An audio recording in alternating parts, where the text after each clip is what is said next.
Magandang araw, sambayan ng Pilipino. Magandang araw, mga kababayan. Kumusta po kayo? Naway na sa mabuting kalagayan kayo. Matatag pa rin po ang ating loob upang harapin ang mga paghamon na ating inaharap sa buhay na ating nilalakbay at pati po ang mga paghamon ng ating pinakamamahal na bansang Pilipinas. Maraming salamat sa pagsubaybay at pagsuporta ninyo, pag-promote at pag-share ng ating videos, ng ating mga balita at talakayan. Umaabot na tayo close to 95,000 subscribers. Mga 5,000 na lang po hanggang December, maaabot na natin siguro ang 100,000 subscribers. Yehey! Magiging certified YouTuber na po si Ka Eric.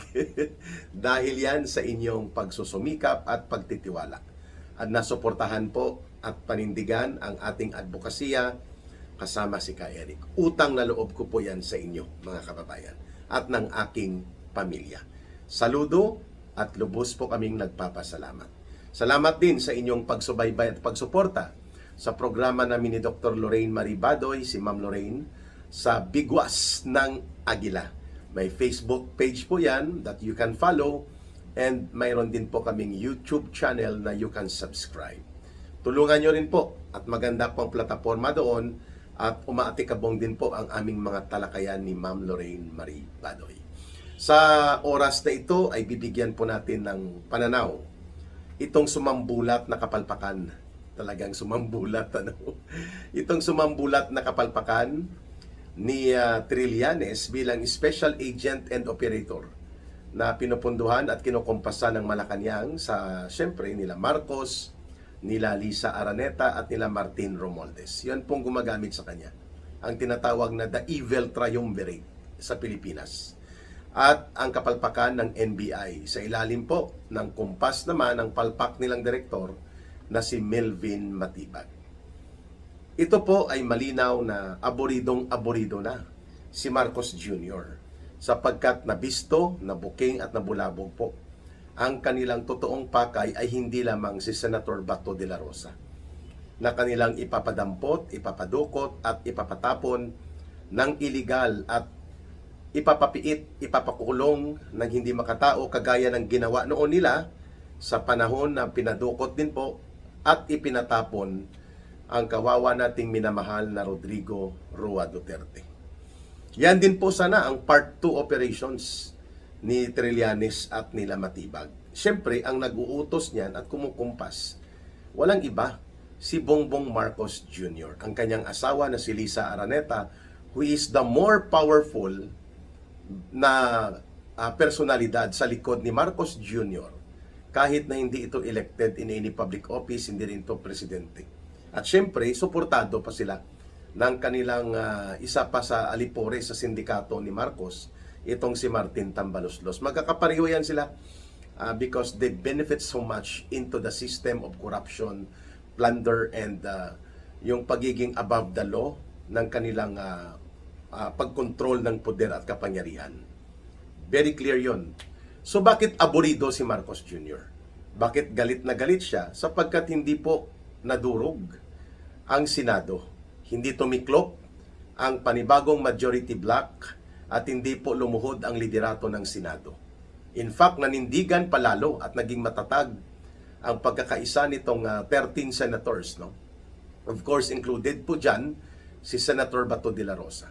Sapagkat ang inatake po at nilusob sa dalawang pagkakataon noong May 11, Lunes, at noong May 13, noong Miyerkules, na isinagawa po ang lantaran at garapalan na pagsalakay at pagbastos, pagtapak sa integridad at kalayaan ng Senado bilang institusyon.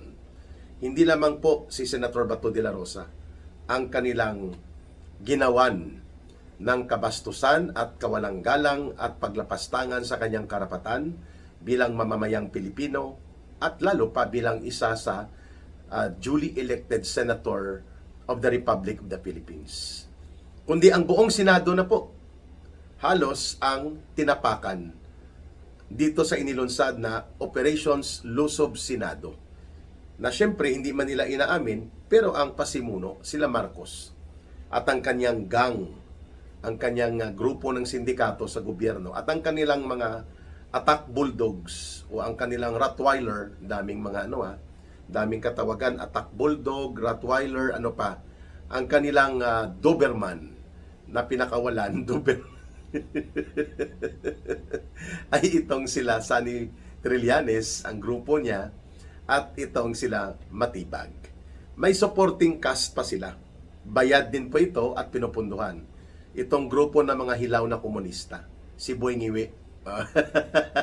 At ang grupo ni Hontiveros, isa lang po sila dyan.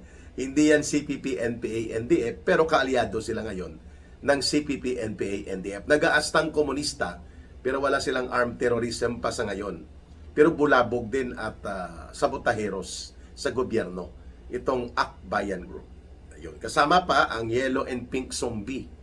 Mga Yellow and Pink Zombie talaga. Ni Lola Laila de Lima. Na mga supporting role yan. At syempre, itong kolokoy na sila Teddy Casino na nagpapakilalang aktivista, pero actually sila po ay bahagi at opisyal ng terrorism group or communist terrorist group sa Pilipinas. Itong CPP, NPA, NDF. Nagmamaskara lang sila ng bayan, bayan muna, party list, makabayan black, kung ano-anong mga makabayan call. As if silang nagmamay-ari ng terminolohiya at katawagan ng pagiging makabayan. Pero actually, makabayad ang pinaka-esensya. Kasi binabayaran, pinupunduhan nila Marcos at nila Romualdez ang kanilang operations. So ang frontline sa Lusob Attack Senado, si Trillanes at ang NBI. Di umano, ayon nito sa mga komentaryo na nakikita natin sa mga netizens at ganoon din po ang ating personal na opinion dito. At ang kanilang supporting role para po isagawa ang dumog atake laban sa institusyon ng Senado, hindi lamang kay Senator Bato de la Rosa, ay ito po ang binanggit ko.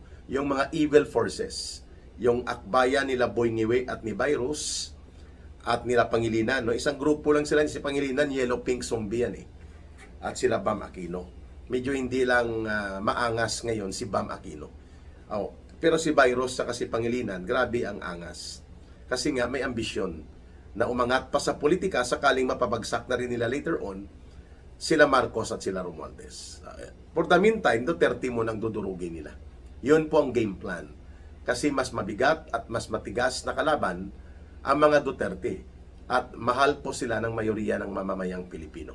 That's why they have to destroy whatever remaining political influence that the Duterte group, lalo na si Vice President Sara Duterte at si Pangulong Duterte, that these Duterte personalities leading the Duterte political camp ay malinaw na nag-i-enjoy pa rin po ng pagtitiwala at pagsuporta at pagmamahal ng mayoriya ng mga mamamayang Pilipino. Okay? May lumalaban, of course. May tumututol. Pero mayoriya ng mga Pilipino gusto po ang pamumuno ng mga Duterte. And that is an incontrovertible truth. Hindi po yan mapasusubalian na katotohanan sa kasalukuyang politika ng Pilipinas. Kahit wala na dito si Pangulong Duterte, ipinatapo na at dinudurog ng kanyang pagkatao sa hindi makataong kalagayan niya na ipinipiit siya despite ng kanyang edad at ng kanyang kalagayang pangkalusugan na hindi naman dapat nangyari, pero dahil taksil, traidor ang gobyerno ni Marcos at mga grupo nila na ipatapon na dukot po sa Pilipinas si Pangulong Duterte. But still, he is still very, very, very popular. Kahit magkaroon ka ng political survey, sino ba ang gusto ng mga Pilipino na mamuno ng Pilipinas, past or present, magna-number 1 pa rin po ang Rodrigo Duterte. At ang number 2, Sara Zimmerman Duterte, yung kanyang anak. Kaya po, inilunsad ng evil forces na ito bilang supporting role actors dito sa Operation Lusob Senado or Dumog Senado. At ang kanilang naging maskara ay itong bogus na ICC warrant of arrest nila. Bakit bogus? Until and unless it will be recognized and affirmed by the domestic competent court in the Philippines, until aabot ito sa affirmation and confirmation ng Korte Suprema, yung dokumento na iminimudmud ni Trillanes na parang napaputokopy niya lang yata yan sa may recto, di ba sabi ni Matibag doon siya kumukuha na mga peke na pera. Pumunta din tayo sa recto, magpagawa din pala tayo ng peke na pera. Kasi si Matibag at ang NBI doon pala nagmamanufacture accordingly sa kanyang sinasabi ng peke na mga pera. Doon sa entrapment operation nila na sinasabi niya. Ngayon, ang malinaw, pumalpak sa dalawang pagkakataon na magkakasunod. Ang Operation Lusob Senado. At ang problema pa ngayon ni Marcos Jr. ay hindi nila nakuha si Senator Bato de la Rosa. So anytime po kapag lumabas ang injunctive relief o yung tinatawag na temporary restraining order at possibility of an injunction while the case is active at the Supreme Court tungkol po sa papaano talaga ang valid procedures. May kaugnayan sa mga ipinapadala na mga arrest orders mula po sa mga international tribunal body like ICC na wala na po tayong treaty obligation sa kanila. Wala na rin po silang treaty jurisdiction sa Pilipinas simula pa noong 2019. Okay? Ngayon, sa kapalpakan na ito, mas lalo pang lumaki at lumawak ang oposisyon sa loob ng Senado laban kay Marcos Jr. instead na magsimpatya. Ang patay malisya at tikom ang bibig at nagbibingi-bingihan at nagbubulag-bulagan ang mga special agents ng Malacanang na na-expose sila that they are really supporting and protecting the plunderous and corrupt government of Marcos. Hindi po sila naninindigan para sa interes ng mamamayang Pilipino at sa integridad at independence o kalayaan ng Senado. We're talking about the group of Tito Soto, Ping Lacson, Ontiveros, Pangilinan. No, yung iba, sakay lang naman sa kanila. Yung apat na to, ito yung medyo talagang rabid. No? Kung sa mga asong ulol pa, naglalaway talaga. Na ipagtanggol, igiit ang maniobra upang mapalusot si Marcos at si Romualdez, ang pamilya ni Marcos at sila mga anak niya, ang anak niyang kongresista at ang kaniyang mga gabinete na nasasangkot po sa malawakang katiwalian, korupsyon at sistematikong pandarambong. Hindi lamang sa flood control projects na ginawa nilang hut-hutan at gatasan ng tunutudong trilyones na pera at iba pang mga proyekto na dinambong at dinurubo rin sa ilalim ng gobyerno ni Marcos Jr. So itong grupo ni Ontiveros, ni Pangilinan at nila Tito Soto at Ping Lacson, kahit ano pang sabihin at pagkukunwari nila, sila po ay pro-Marcos. Pag pro-Marcos sila, ibig sabihin po, pro-corruption, pro-plunder. Kasi kung hindi sila pro-Marcos, dapat nilalabanan nila ang corruption at plunder. Or kung hindi sila para sa corruption at sa pandarambong, hindi dapat tinutuligsa nila at tinututulan ang sistematikong korupsyon at ang monumental restoration of plunder in the government na nangyari kay Marcos Jr. Pero hindi. Taliwas at baliktad ang binibira nila si Sara Duterte. Na hindi naman po siya ang may nasasangkutan tungkol dito sa malawakang pandarambong at pandurubo sa kabanang bayan. Kaya itong mga pro-Marcos, pro-plunder and pro-corruption government, pro-plunder and pro-corrupt government, ay pinangungunahan ni Tito Soto, Ping Lacson, Risa Ontiveros, and Kiko Pangilinan. At tikom ang bibig, patay malisya, bulag, pipi at bingi sila dito sa ginawang Operation Lusob sa Senado as if wala silang pakialam na binabastos na at tinatapakan ang integridad at ang kalayaan ng Senado bilang institusyon. E di mas lalong tumingkad ngayon ang pagkakaiba nila doon sa mga naninindigan na 13 majority senators. Laban sa kanilang pananahimik na ito, ibig sabihin po silence in the midst of abuse, oppression, and persecution, and mga ala diktadura na pang-aatake, kung ikaw ay tahimik at ikaw ay bahagi ng naturang institusyon, anong tawag sa iyo? Idi enabler ka. Ibig sabihin, tagapagtaguyod ka ng karahasan, kalapastanganan, at mga pambabalahura at paglabag at pag-abuso na ginagawa sa institusyon ng Senado. Na dapat ito ay isa sa haligi ng check and balance system sa ating demokrasya. Sapagkat ito po ay isang malaya at dapat na ninindigan sa demokratiko na mga karapatan ng mamamayan at umiiral ang pagkilala sa batas at katarungan sa ating bansa. Kaya tinatawag po na guardians of democracy ang Kongreso.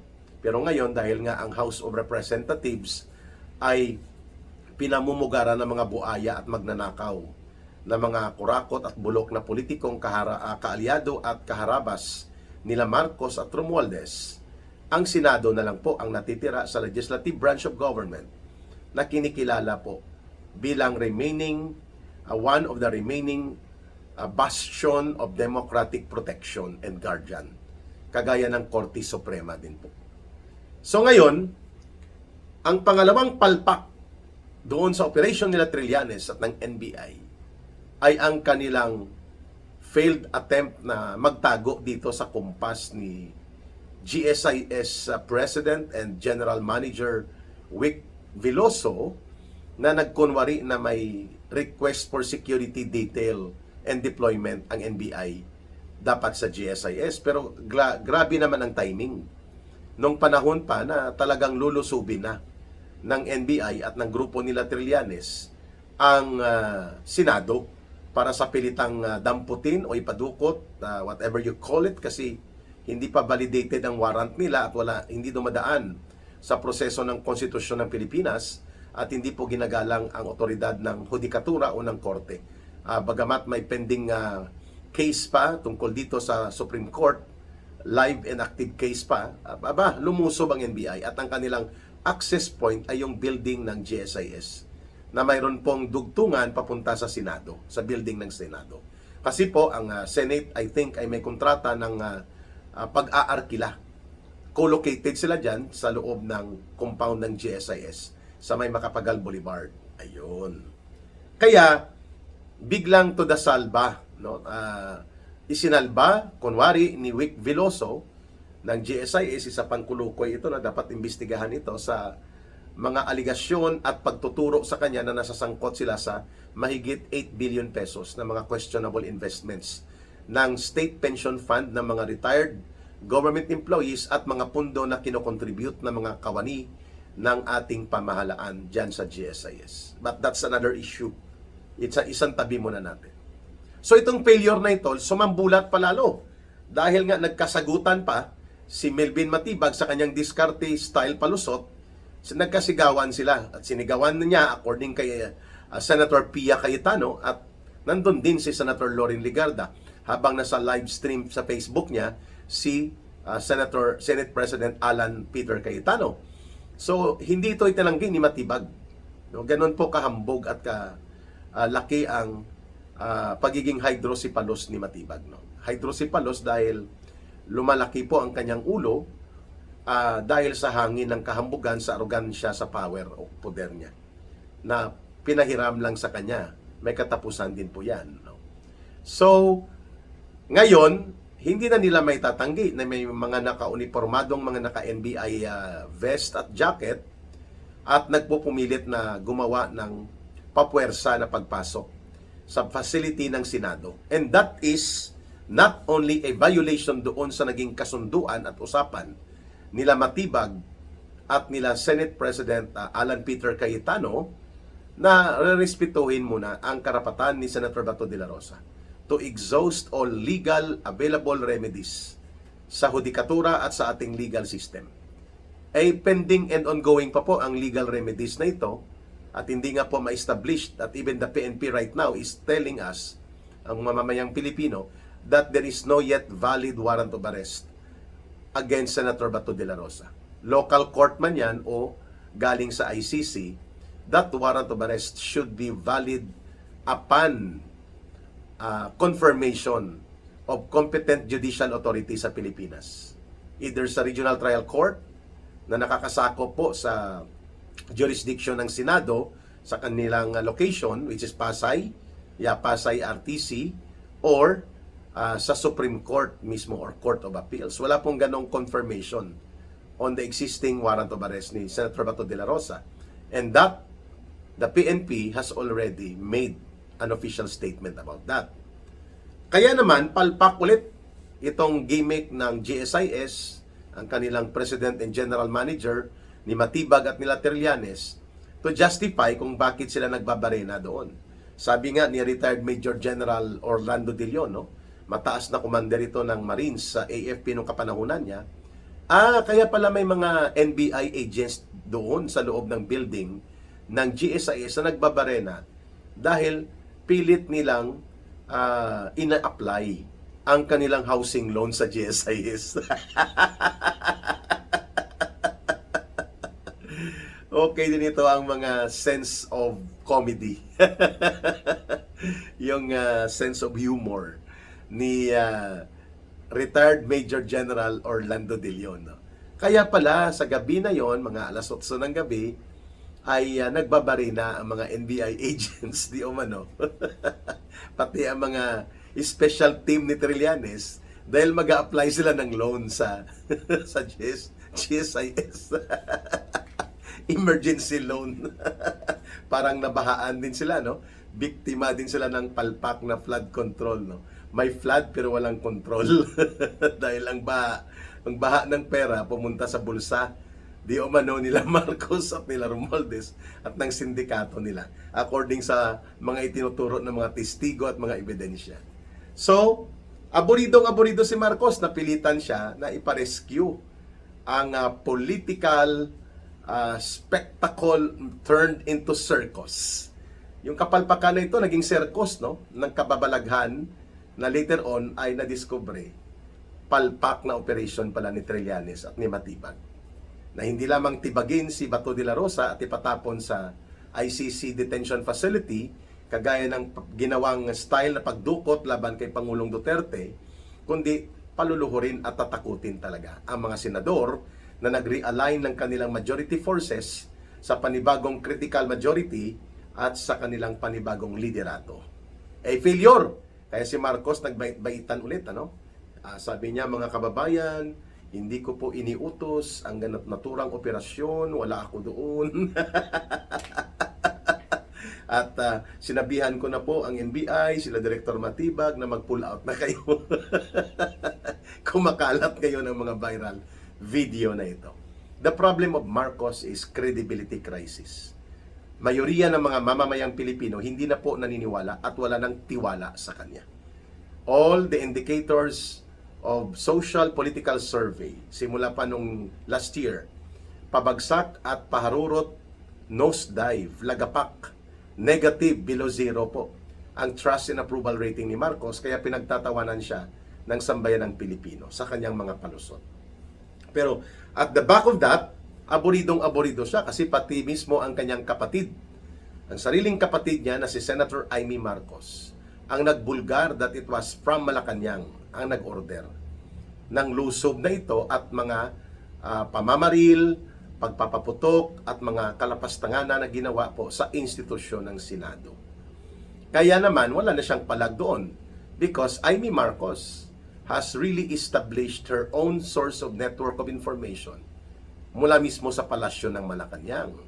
Kaya to the rescue si Marcos sa kapalpakan at kabulukan ng style ni Matibag at Trillanes, pinapunta po si DILG Secretary John Vic Remulla at sumunod din si Chief PNP Nartates para pakalmahin ang sitwasyon at unti-unti pong itabi mo na ang palpak at bulok style nila Trillanes at Matibag. Inuuna kasi ang yabang at kahambugan kaya palpak ang operation and akala nila hindi mag-pushback, hindi maninindigan ang mga senador at ang taong bayan ay nagmamatyag at handa pong tumulong at sumuporta sa Senado bilang institusyon ng demokrasya, hindi lamang para sa isang senador na kagaya ni Senator Bato de la Rosa. At handang ipagtanggol ang ating mga institusyon at sistema ng demokrasya including ang ating saligang batas. Lalo na kung ang iwinawasiwas na latigo ni Trillanes at ni Matibag ay galing po sa dayuhan at banyaga na mga puwersa like ICC na nais mangialam ng ating pangloob na kalayaan at ng integridad ng bansa, pati po ng ating mga proseso sa saligang batas at sa ating mga hudikatura at ating hukuman. Yan pong malinaw. Parang naging makapili. No, parang ang pinapanindigan ni Trillanes at nila Matibag at nila Marcos na siyempre ay interes ng dayuhan, hindi interes ng mga Pilipino. Sapagkat kung mayroong paglilitis at mga kaso na dapat gagawin laban kay Senator Bato de la Rosa o kay Pangulong Duterte at sino pa mang nasasangkot, sabi nila, na may nagrereklamo mga biktima di umano ng war against drugs, dito nyo isampa sa korte sa Pilipinas. Kasi we have a 125-year-old functioning Supreme Court at matatalino at magagaling ang ating mga hukom at mula sa Regional Trial Court or mga Municipal Trial Court hanggang sa mga Special Court, Sandigan Bayan, Tax Court, Court of Appeals at pati na sa Korte Suprema, fully functional, fully operational with excellence with an excellent service and capacity ang ating hudikatura. Problema ba yon? Bakit ayaw nyo magsampa dito? Ayun, sa kaaboriduhan ni Marcos Jr., pinatahimik mo na daw o pinasidestep mo na si Trillanes at si Matibag. Magpalamig daw muna kayo ng sagot gulaman. Yun lang daw ang worth dapat ninyo. Pero alam naman natin po, tiba-tiba sila sa nangyaring kahit palpak pero tiba-tiba pa rin. Kayo na ang magdagdag kung ano ang tiba-tiba na nangyari kay Trillanes at kina Matibag sa kanilang palpak at nasuplak at sumadsad una mukha sa kalsada ng pagtutol ng mga senador at ng mamamayang Pilipino sa kabulastugan nila. Maraming salamat sa pagsubaybay at pagsuporta ninyo sa Ka Eric Celis YouTube channel. Mabuhay po kayo, mahalin natin ang bansang Pilipinas. Walang ibang magmamahal nito kundi tayo ring mga Pilipino. Para sa Diyos at sa Pilipinas nating mahal, may God bless everyone and may Allah will be with those who are Muslim brothers and sisters. Maraming salamat. Bye for now. Ito po si Ka Eric. Mabuhay!